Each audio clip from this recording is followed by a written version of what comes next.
It is not their power that disturbs you most. It is the access you unconsciously granted them.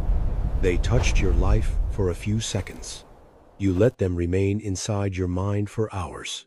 That is the real cost. Not the comment itself, not the moment itself, not the expression on their face. The true damage begins later, when the room is quiet, when the conversation is over, when they are already gone and yet something of them is still moving inside you. You replay it, you re-enter it, you revise it, and every replay charges interest. The insult was brief. Your disturbance was not. This is how peace is lost, not only through conflict, but through extended emotional payment to moments that were never worth that much of your life. Stop financing your own disturbance, because every careless sentence should not be allowed to become an overnight occupation. You know the scene. A family dinner. A conversation that should have been simple.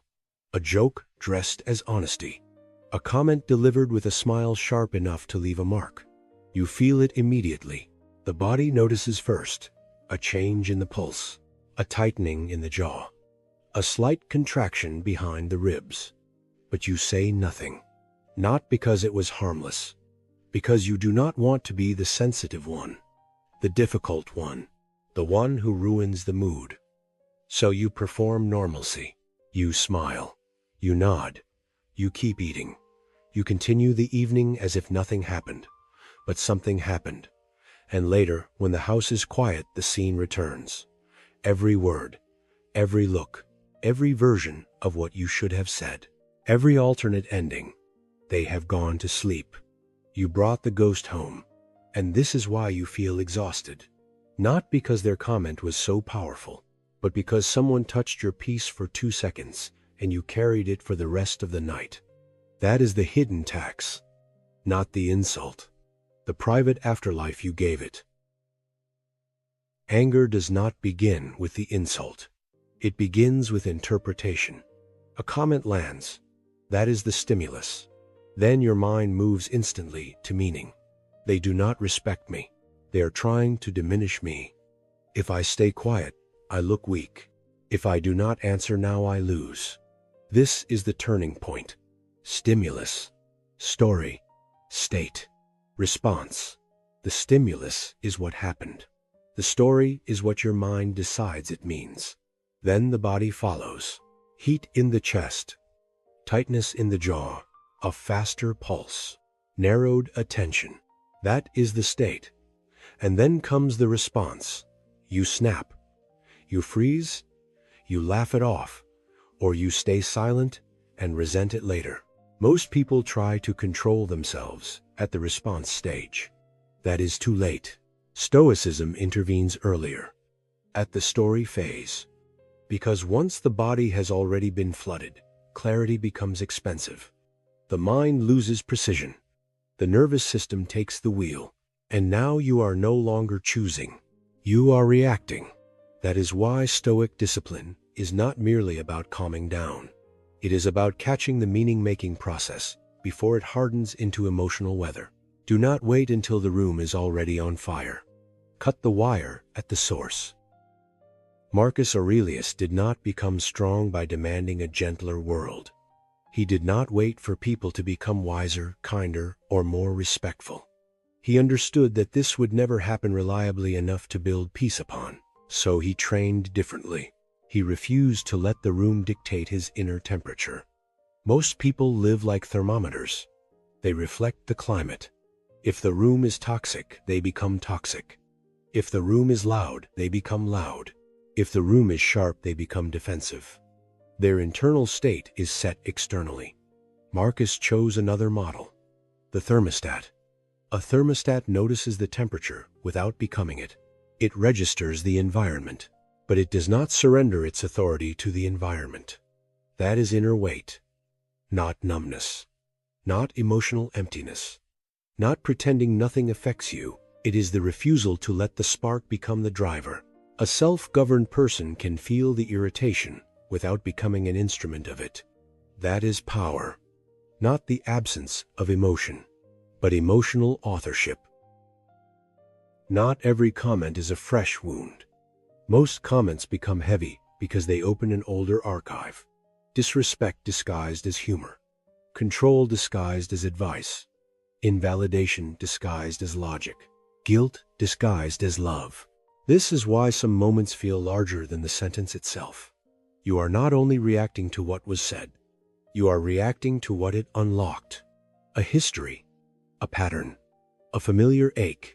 Something old inside the nervous system recognizes the shape, and then the present moment gets amplified by the past. This is why trigger mapping matters. When you name the pattern, you reduce its mystery. When you reduce its mystery, you reduce its power. And when something stops surprising you, it stops flooding you with the same force. Clarity lowers temperature. The Stoic move here is not sentimental. It is structural. Ask one colder question. Is engaging here worth a sleepless night? If the answer is no, then this moment is no longer about truth. It is about hygiene. Emotional hygiene. Mental hygiene. Nervous system hygiene. Not every careless person deserves a private room inside your mind. Not every comment deserves full access to your bloodstream. Boundaries are not only social, they are internal. They determine how far an external event is allowed to travel inside you. That distance is the difference between irritation and possession. Picture a heavy bronze remote resting on a stone table under an amber sky. Old metal. Solid weight. Simple buttons. One says rage. One says shame. One says insecurity. One says overthinking. One says withdrawal. Now imagine handing that remote to someone else. One joke and they press a button. One tone and your inner weather changes. One look and the temperature inside you drops for the rest of the evening. That is how many people live. Not because the world stole their self-command, but because they surrendered it without noticing. They handed over the controls to anyone careless enough to reach for them. True mastery is not the dramatic moment where you defeat them. It is the quiet moment you take the remote back, not to dominate, not to retaliate, not to perform power, but to stop being adjusted by every passing hand. That is sovereignty, the return of authorship. You do not need a perfect comeback. You need a protocol, a structure, a sequence, something reliable when emotion begins to rise. 1. Stabilize. Start with the body. One long exhale. Relax the jaw, soften the shoulders, unclench the hands. Tell the nervous system something simple and accurate. This is uncomfortable, not dangerous. That distinction matters, because the body often reacts to social tension as if survival is threatened. Correct the signal early, and you protect clarity. 2. Choose the lane. Do not improvise while flooded. Pick one lane. Clarify. Set a boundary. Or exit. What do you mean by that? I do not like jokes like that. I am not continuing this right now. Short. Clear. Structural. Do not negotiate your dignity into a speech. 3. Close the file. Later, when the replay begins, name it. This is the replay loop. Then interrupt it. Say, I handled what I could. I am not paying for this tonight. And do something physical. Wash your face. Drink water. Walk outside. Step into colder air. Let the body learn that the moment is over. Because until the body knows the event has ended, the mind will keep reliving it. That is how a cheap comment collects interest all night long. People will remain clumsy, petty, careless, unconscious. You will not control the room. You will not control every sentence, every joke, every tone. But the real victory was never winning the room. It was leaving the room and still being yourself, still intact, still clear, still in command of your own inner weather. Do not pay interest on a cheap comment. Do not let a careless sentence become an overnight occupation.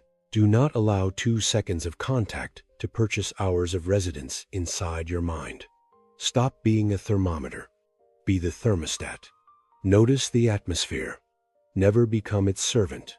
Feel the room, but do not let the room decide who you are. And if these words found the silence in you, then perhaps something important is already returning: your authorship, your boundary, your climate, your peace.